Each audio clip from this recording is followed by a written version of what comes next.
Hello viewers, RO की तरफ से आप सभी को नमस्कार। लकीर का फ़कीर में एक छोटी सी बात मैं आप लोगों से शेयर करूंगी। आम तौर पे सभी लोग अपने जीवन में कुछ ना कुछ व्यवसाय से जुड़े होते हैं, तो उसी तरह से मेरे जीवन में एक घटना हुई। वो घटना आज भी मैं जब अनुभव करती हूँ तो मुझे ऐसा लगता है कि उस चीज़ को देख के ऐसा लगा कि क्या लोग इतने भी बेहोश हो सकते हैं। बेहोश कैसे, आप भी हैरान होंगे कि जीते जागते लोग, सुनने वाले लोग और एकदम बेहोश।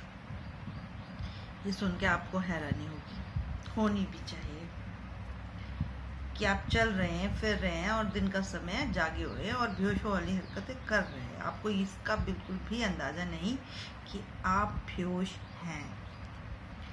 कॉमन सी बात है, एक बिजनेस मीटिंग में मैं गई थी जहाँ किसी सामान के बारे में चर्चा चल रही थी, किसी प्रोडक्ट को बेचने की। वो चेन के थ्रू बिजनेस होता है, वो सभी लोगों का अंदर, जिन लोगों को पता होगा तो ठीक, जिन लोगों को नहीं पता है वो भी ठीक। मगर देखें ज़रा, उस बिज़नेस मीटिंग में मैं पहुंची हूँ और बैठ गई एक साइड में। मेरे सामने 8 लोग, 8 से भी ज़्यादा लोग, 9-10 लोग बैठे थे। उसमें से एक व्यक्ति खड़ा होके, जैसे स्कूल में टीचर एक व्यक्ति होता है, जैसे वो पढ़ा रहा था, वैसे ही वो व्यक्ति एक प्रेजेंटेशन दे रहा था उस प्रोडक्ट की। तो उस व्यक्ति ने सभी से बोलना शुरू किया। उसने 2 गोले बनाए, एक ब्लैक बोर्ड के ऊपर, और एक तरफ ये कहा कि ये आपकी इच्छाओं की जगह है, जहां आप यहाँ खड़े हैं। सबने मुंडी हिलाई एक साथ, ऐसे ऐसे करके। मैं देख रही हूँ और सिर्फ सुन रही हूँ। मैंने मुंडी, यानी कि मैंने अपनी गर्दन नहीं हिलाई। अच्छा, शायद क्योंकि आप जब किसी जगह जाते हैं तो आप सुनने में कि ये व्यक्ति किस सब्जेक्ट के बारे में बात कर रहे हैं, हमें समझ पड़नी चाहिए, तभी शायद हम उस काम को कर सकते। सभी व्यक्ति उसी तरह से शांति प्रिय होके बैठे हुए थे और सभी व्यक्ति, और दूसरी तरफ उसने एक गोला और बनाया जिसमें उसने लिखा था कि ये लोग मालिक हैं। अब एक तरफ है जो लोग मालिक नहीं है और दूसरी तरफ है जो इच्छाएं पूरी करके मालिक हो गए। फिर लोगों ने, सभी ने एक साथ, वो 10 लोग एक साथ मुंडी हिलाई, यानी कि अपनी गर्दन हिलाई। मैं हैरान थी उन्हें देख के। मैं दूसरी बार हैरान हो गई कि एक साथ एक वर्ड बोलते ही सभी ने क्विक फास्ट रिप्लाई किया। लकीर के फकीर की बात जरा आपको थोड़ी सी देर में समझ में पड़ेगी कि कैसे हम, उस व्यक्ति ने कहा सबको गाड़ी चाहिए। सबने, जैसे छोटे बच्चों को कहते हैं ना, क्या सभी बच्चों को गुड चाहिए, एक्सीलेंट चाहिए, उसी ढंग से वो व्यक्ति, सभी जो वहाँ पे जो भी बैठे थे, शादीशुदा लोग थे, बच्चों वाले थे, कुछ लोग तो दादा और दादी की एज के भी थे, और वो सभी एक साथ 10 के 10 लोग मुंडी हिला रहे। कभी आपने सोचा है कि सुनने वाली बात पे हमें गर्दन हिलानी चाहिए या नहीं? अब मैं आपको एक प्रलोभन दूं कि आप ये काम करें, आपको गाड़ी मिल सकती है, और आप इतने बेहोश हो कि आप कारण नहीं पूछोगे हमें क्या करना है। इसी तरह सारे लोग जीवन में अपनी गर्दनें हिला रहे हैं कि हाँ ये चाहिए। हो सकता है अब वो बिजनेस ऐसा है कि आप अकेले तो सामान खरीद नहीं सकते उसको, आप 10 लोगों में बताओगे। जैसे जैसे आप सामान बेचते जाओगे वैसे वैसे आप लोगों का प्रॉफिट बनता जाएगा। एक टाइम आएगा कि आप 50 लोगों को अपने नीचे काम कराओगे। वो तो मुझे समझ पड़ी बात, अब उसमें इतनी गर्दन हिलाने की क्या बात थी, मुझे ये नहीं समझ पड़ा। सब गर्दन बच्चों की तरह, बच्चा तो सोच समझ, आजकल के बच्चे भी सोच समझ के गर्दन हिलाते हैं। वो भी जब माता पिता ये कहते हैं कि ये कर लो तो हम आपको ये ला के देंगे, तो वो ये पूछते हैं, वो ये कुछ बच्चे तो साफ ही कह देते हैं हमें चाहिए ही नहीं, मत ला के दो, हमने ये भी काम करना नहीं। वो थोड़े समझदार बच्चे होते, शायद वो लालच में नहीं फंसते। मैं ये नहीं कहती कि गाड़ी या बंगले की ज़रूरत नहीं है, नहीं, मैं आपके गाड़ी और बंगले की ज़रूरत की यहाँ कोई बात नहीं कर रही। आपकी ज़रूरतें ऐसी हैं जो बाड़ी और बंगले के बाद भी पूरी नहीं होंगी। सच तो यही है, चाहे गाड़ी हो चाहे बंगला हो, मैंने इंसान को शांत नहीं देखा है। लक्ष्य पूरा होने के बाद उस लक्ष्य की तरफ कितने लोग नज़र रखते हैं या उसका भोग भोगते हैं, इस बारे में एक बात और बाद में चर्चा करूंगी सेकंड पार्ट में। मगर मेरी सिर्फ, और मैं वहाँ मुस्कुरा रही हूँ तो उस व्यक्ति ने मेरी तरफ इशारा किया कि शायद आपको कुछ नहीं चाहिए। तो मेरा सवाल एक था कि अगर गर्दन हिलाने से कुछ मिले, यानी कि मैं गर्दन हिलाऊं और मेरी घर के बाहर गाड़ी खड़ी हो जाए, मैं गर्दन हिलाऊं और मेरा मकान बन जाए, या मैं गर्दन हिलाऊं और मैं एक सक्सेसफुल पर्सन बन जाऊं, तो बात ठीक, फिर जचेगी बात कि गर्दन मैं हिलाती हूँ। मेरे सवाल का आप उत्तर दीजिए कि ये 10 लोग जो गर्दन हिला रहे हैं, क्या ये वो चीज़ पा चुके हैं?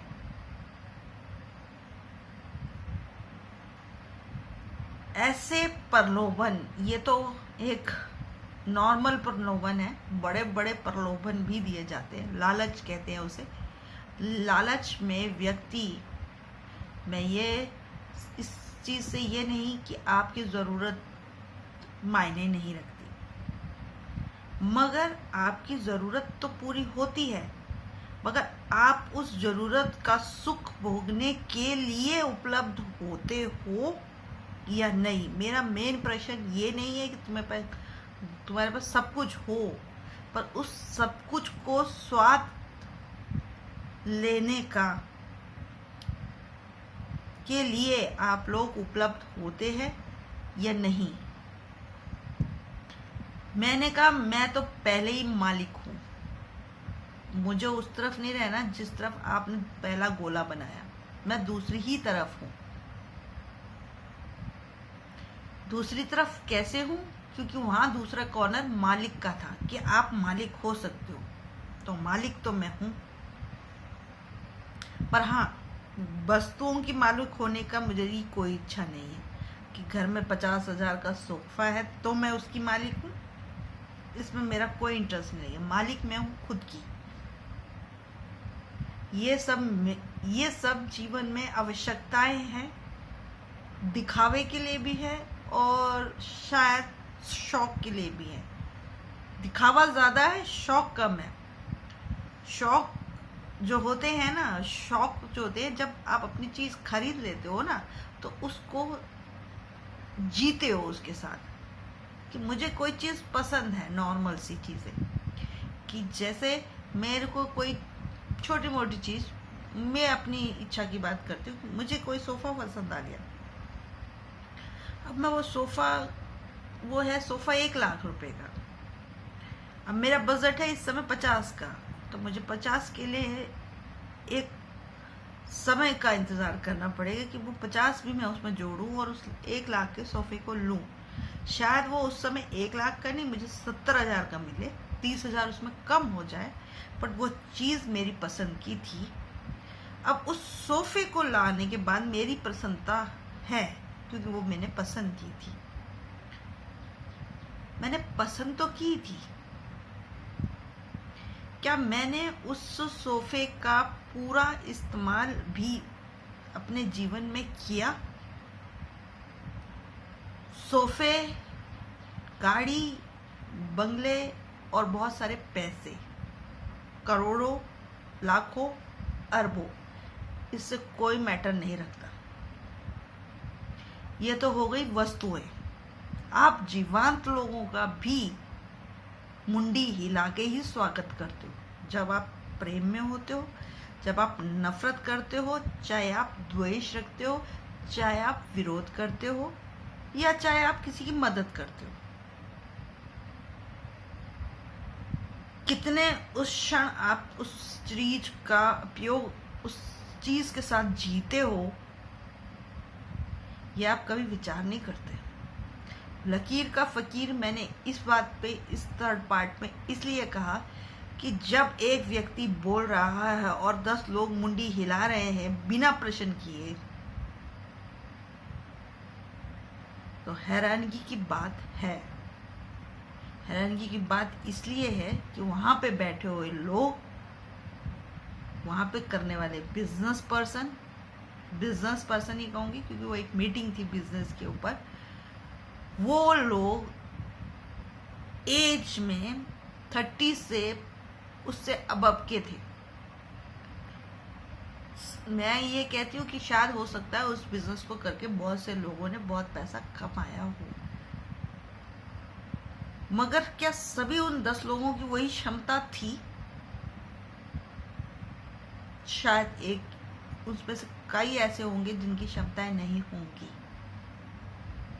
अगर आप मुझसे पूछते हैं तो मेरी बिल्कुल नहीं थी, क्योंकि मेरा वो ये चीज सिर्फ दूसरे की हाँ में हाँ भरने का बात मैं अपनी ही नहीं कर रही हूँ, आप सभी लोगों की कर रही हूँ। जो लोग मुझे देखते हैं या मुझे सुनते हैं, कभी भी किसी की हाँ में हाँ मिलाने से पहले अपनी क्षमताओं की तरफ नजर कीजिए कि यू कैन डू, और अगर यू कैन डू तो डोंट मत हिलाइए अपने सिर को उस बात के लिए। यू कैन डू तो just listening for the lesson, उस चैप्टर को अच्छे से सुनिए, समझिए और उस काम को कीजिए।